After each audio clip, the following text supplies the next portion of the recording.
Hemos venido estudiando, hermanos, en estas dos últimas charlas acerca de que Dios es uno. Y quiero recordar algo que previamente ya habíamos nosotros estudiado en lecciones de hace varias semanas. Confirmando nuevamente, recordemos que Dios en su palabra, o más bien las Sagradas Escrituras, comienzan con una afirmación de la pluralidad en la deidad, de que Dios son varias personas.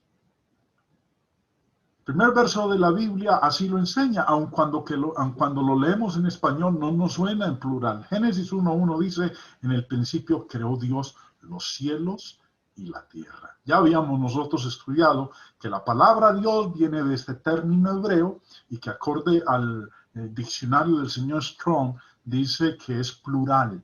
El término Elohim es plural.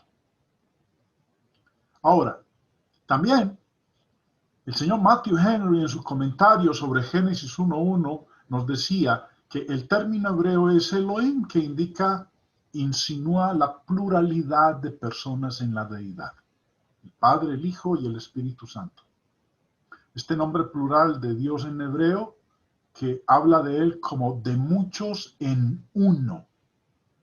Eso es, muchos en uno. Confirma nuestra fe en la doctrina de la Trinidad, que aunque se insinúa oscuramente en el Antiguo Testamento, está claramente revelada en el Nuevo. Bueno, ya vamos a llegar, ya estamos llegando a esos textos que quiero y que me imagino un buen número de ustedes están esperando que lleguemos a analizarlos.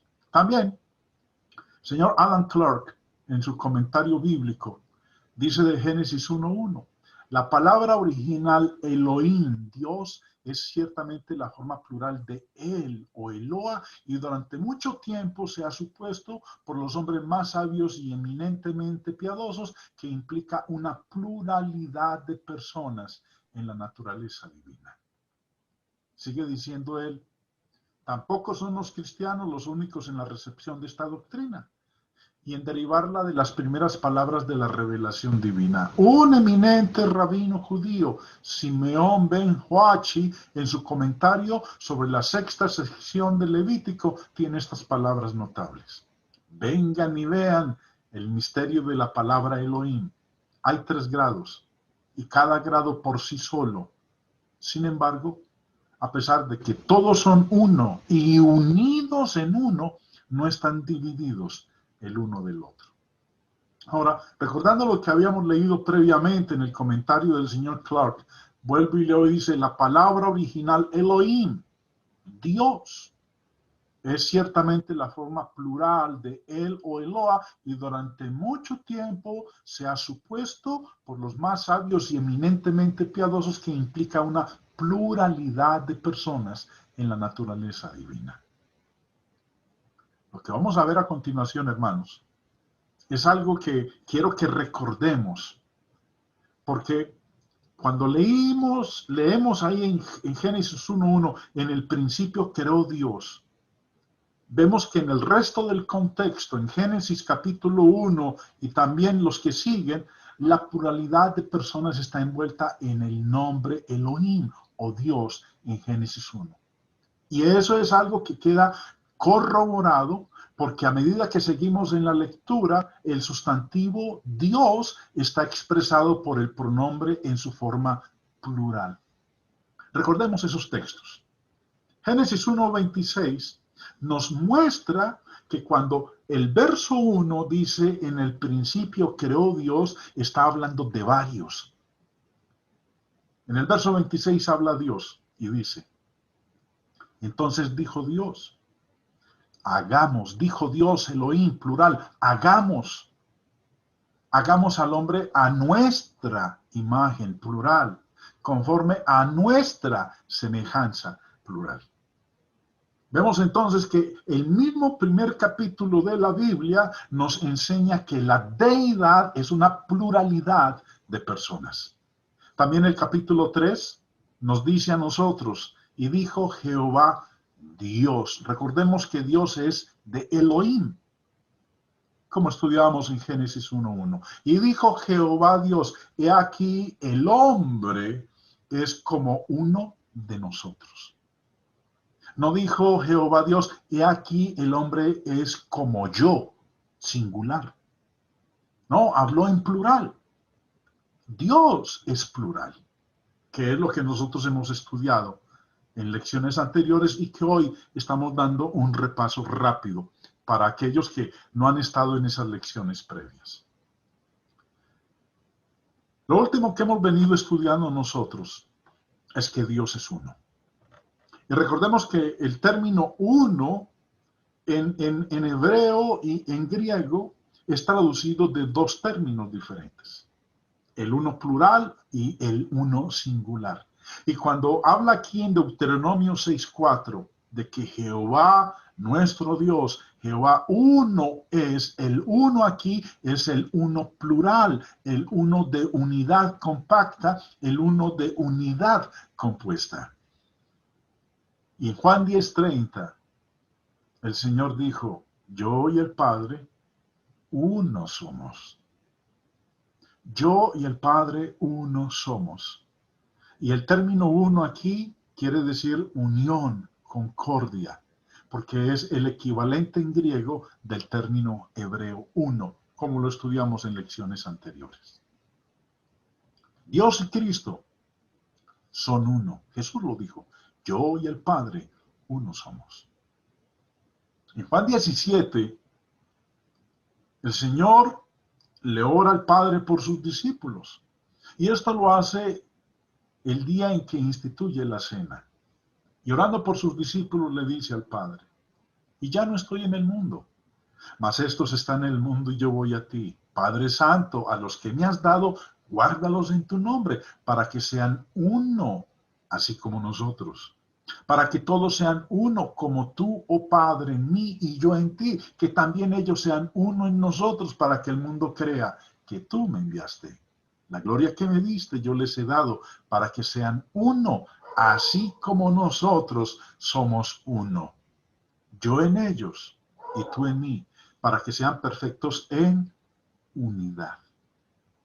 El uno que tanto menciona el Señor en los versículos previos es un uno refiriéndose a una unidad de varios, no a un uno singular, a un uno limitante, sino a un uno que se compone por varios que conforman una unidad. Dios es uno. Es lo que nos muestra la Escritura, de principio a fin. Pero entender que uno no es uno singular, sino uno plural, compuesto por varios. Jesús lo dijo, Juan lo repitió, Dios y Cristo son uno. ¿Cómo son uno ellos? Son uno en obra, son uno en creación, son uno en palabra, uno en nombre, uno en protección, uno en testimonio, uno en doctrina, uno en voluntad, uno en juicio. En todo ello nos está mostrando, hermanos, cómo es que el Padre y Cristo son uno. Hacen la misma obra, ambos crearon, pronuncian la misma palabra, tienen la misma autoridad, etc. En todo esto que estamos leyendo aquí, hermanos, en eso ellos son uno. Nuevamente, Juan 17:21, Jesús dijo, para que todos sean uno, como tú, oh Padre, en mí y yo en ti. Que también ellos sean uno en nosotros, para que el mundo crea que tú me enviaste. Aquí hay algo interesante que dijo el Señor. Y es para que todos, miren lo que dice, todos sean uno. Habla de muchos convirtiéndose en uno, no en una persona. Ahora, pero dice que todos sean uno y añade, ¿cómo? Como tú, oh Padre, en mí. Que ellos sean uno como usted y yo, como usted Padre y yo somos uno. El término como viene de este término griego, katsus, que el diccionario Strong de palabras griegas dice que significa así como, conforme a, de la manera que. Lo que está mostrando aquí el Señor es que así como Él y el Padre son uno, entonces que los demás también sean uno. ¿Cómo? El gran interrogante de muchos es ¿cómo pueden ser uno? Bueno, ya vemos algunos versículos. Pero la idea de algunos, es más, es la doctrina básica de algunos grupos religiosos, es que ellos son uno en persona. Que el Padre, el Hijo y el Espíritu Santo son la misma persona. Una sola persona. El Padre es el Hijo y también es el Espíritu Santo. Y viceversa. Son una sola persona, no son varias personas, porque dice uno. Ahora, están ignorando el uso del término uno como el Señor lo aplicó en el contexto de Juan capítulo 17. Algunos entonces, su doctrina es que cuando Jesús enseña de que Él y el Padre son uno, son una sola persona. Pero también hay otra, y es que son tres personas separadas. Uno es el Padre, otro es el Hijo y otro es el Espíritu Santo. ¿Y de qué manera son uno? ¿De qué manera el Padre, el Hijo y el Espíritu Santo son uno? Bueno, ustedes están viendo el dibujo en la parte inferior. Son uno en acuerdo. Son tres personas, pero en todo lo que hacen tienen un mismo pensamiento. Obran de mutuo acuerdo, no cada uno por su lado. Entonces, de estas dos posturas, ¿cómo es que Jesús y el Padre son uno? Si usted ha estado pendiente en las lecciones previas que hemos estado presentando y en el corto resumen que acabamos de hacer, sabe cuál de las dos es la respuesta correcta. Si la de la izquierda o la de la derecha. Y sí, hermano, tiene toda la razón. Es la de la derecha. Ellos son uno en acuerdo. Son tres personas distintas, son tres personas separadas, pero son uno en unidad. Eso es lo que nos presenta a nosotros las Sagradas Escrituras. Ahora, quiero retomar algo que hicimos un paréntesis en la lección previa, hace 2 semanas atrás, 3 semanas atrás, retomando lo que estábamos hablando acerca de la humanidad y la deidad de nuestro Señor Jesucristo. Algo que nos presenta a nosotros la palabra es esa dualidad de nuestro Señor, su parte humana y su parte divina. Eso era Jesús, humano y divino al mismo tiempo. Nosotros leemos en la Escritura que Él es descrito como el Hijo de Dios. Ya habíamos hablado un poco acerca de esto, Hijo de Dios. Y vamos a recordar un poco y vamos a continuar en la exposición de Jesucristo como es descrito en esta parte en particular, como el Hijo de Dios. Hay algunos pasajes que solamente nosotros lo podemos entender a la luz del significado de que cuando se le llama Hijo de Dios, está hablando de la igualdad que él tenía con Dios el Padre. En otras palabras, siendo Dios como lo es el Padre. Algunos de los textos que nos hablan de ello. Cuando Jesús, en una ocasión, le presentó la pregunta a los judíos acerca de quién era el Hijo. Mateo 22, empezando en el verso 41, dice: Estando junto a los fariseos, Jesús le preguntó, diciendo, ¿qué pensáis del Cristo? ¿De quién es hijo? Le dijeron, de David. Él les dijo, pues, ¿cómo David en el Espíritu le llama Señor diciendo, dijo el Señor a mi Señor, siéntate a mi derecha hasta que ponga a tus enemigos por estrado de tus pies? Pues si David le llama Señor, ¿cómo es su hijo? Y nadie le podía responder palabra, ni osó alguno desde aquel día preguntarle más. Otro, llamando a Dios su propio Padre, era la misma cosa que declarar igualdad con Dios. Juan 5:18 dice, por esto los judíos aún más procuraban matarle, porque no solo quebrantaba el día de reposo, sino que también decía que Dios era su propio Padre. Que Dios era su propio Padre. Jesús decía que Dios era su propio Padre. ¿Y cómo entendían los judíos eso que él decía, que Dios era su propio Padre? Entendían que cuando él pronunciaba eso, se estaba haciendo igual a Dios el Padre. Igual al Dios el Padre en cuanto a su naturaleza, no que él se convirtiera en el Padre, sino que él tenía la misma naturaleza que el Padre. La palabra igual viene de este término griego, isos, que acorde al diccionario del señor Bain, significa mismo en tamaño, mismo en cantidad, mismo en calidad. No carece de nada. Todo lo que es el Padre lo es también el Hijo. Es igual a Él. No carece absolutamente de nada. Señor Joseph Thayer, en su léxico griego, dice también, igual en calidad o en cantidad.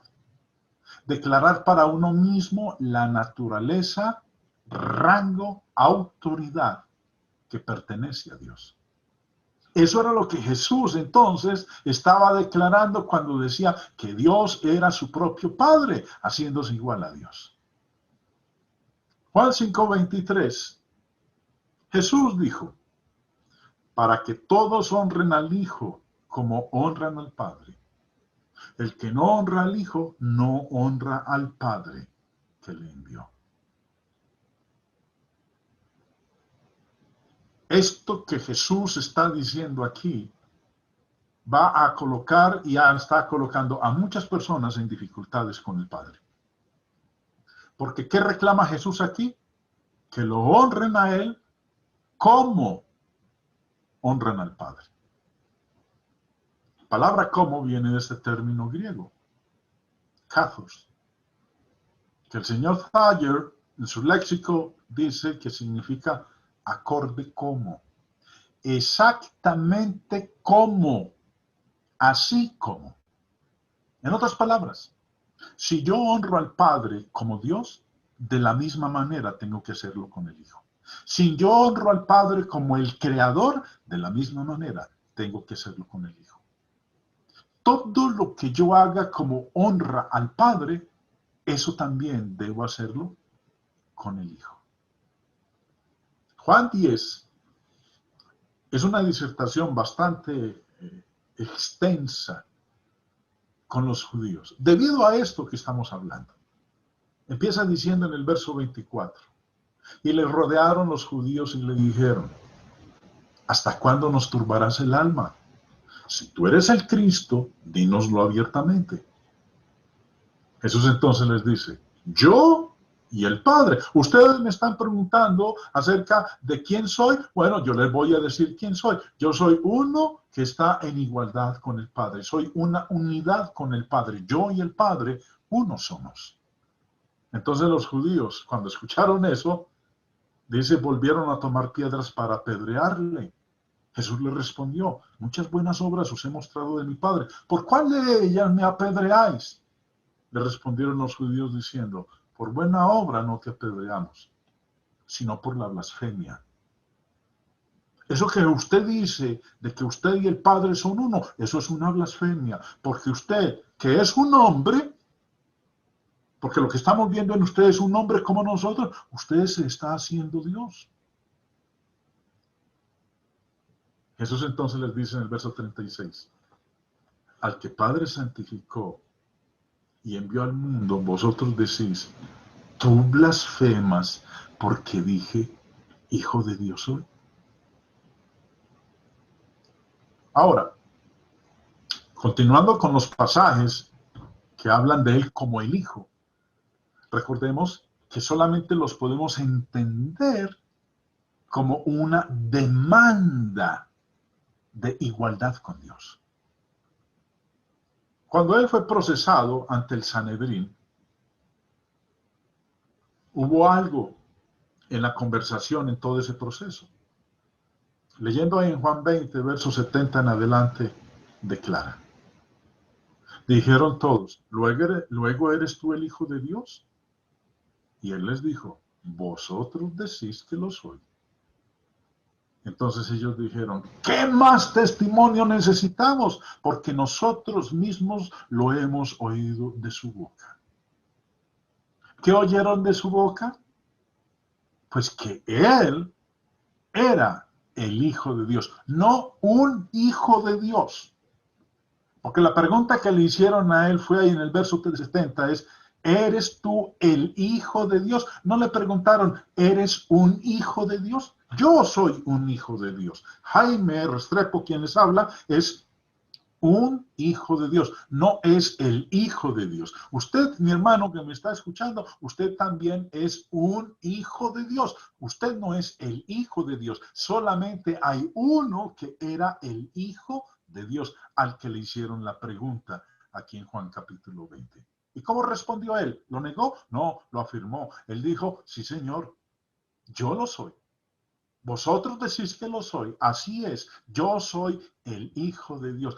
Tan lo entendieron ellos que eso era lo que él estaba diciendo, que dijeron, no necesitamos más testimonio. Acabamos de oírlo con sus propios labios. Ha confesado que él es el Hijo de Dios en su proceso judicial ante el Sanedrín. Juan 19, previamente, nos dice lo siguiente. Así que entonces tomó Pilato a Jesús y le azotó. Y los soldados entretejieron una corona de espinas y la pusieron sobre su cabeza y le vistieron con un manto de púrpura y le decían, salve, rey de los judíos, y le daban de bofetadas.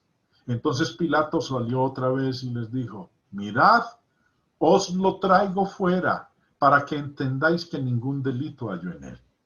Y salió Jesús, llevando la corona de espinas y el manto de púrpura, y Pilato les dijo, he aquí el hombre.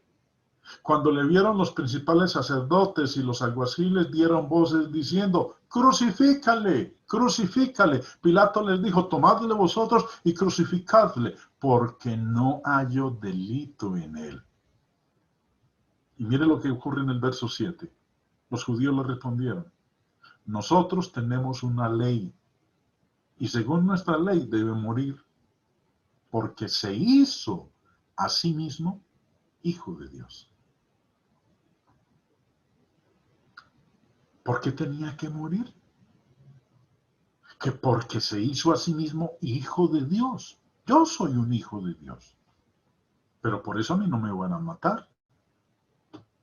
Pero los judíos entendían muy bien que cuando Jesús dijo que él era el Hijo de Dios, sabían qué estaba diciendo con eso. Estaba diciendo que él tenía la misma naturaleza del Padre Divino. En otras palabras, que él también era Dios. Y acorde a la ley debía morir, porque eso para ellos era una blasfemia. Juan 10:30, recordemos.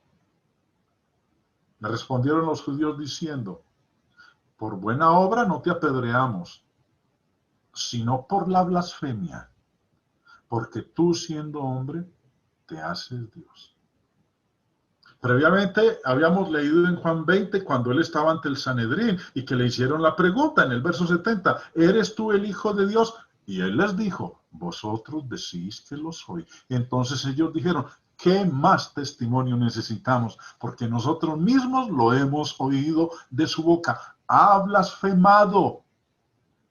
Se ha hecho Dios. Siendo hombre, se ha hecho Dios. Y acorde a la ley, ¿qué tenían que hacer cuando alguien blasfemaba? Recuerden que Juan 10:30 decía, por buena obra no te apedreamos, sino por la blasfemia, porque tú siendo hombre te haces Dios. La ley había establecido lo siguiente. Levítico 14. Y al que blasfemare el nombre de Jehová, ha de ser muerto. Toda la congregación lo apedreará, así el extranjero como el natural. Si blasfemare el nombre, que muera. Y según ellos, según los judíos, Jesús había blasfemado el nombre de Jehová, porque se hizo igual a él. Otro texto que menciona a él como hijo y que solamente podemos entenderlo como una declaración, una reclamación de igualdad con Dios, es cuando él tuvo su encuentro con un hombre poseído de demonios. Mateo 8 dice, empezando en el verso 28, cuando llegó a la otra orilla, a la tierra de los Gadarenos, vinieron a su encuentro dos endemoniados que salían de los sepulcros, feroces en gran manera, tanto que nadie podía pasar por aquel camino. Y clamaron diciendo, ¿qué tienes con nosotros, Jesús, Hijo de Dios? ¿Has venido acá para atormentarnos antes de tiempo? Ahora, mire, Jesús no les dijo nada. Ellos fueron los que dijeron que Él es el Hijo de Dios. Clamaron diciendo, ¿qué tienes con nosotros, Jesús, Hijo de Dios? Estos demonios sabían quién era Él.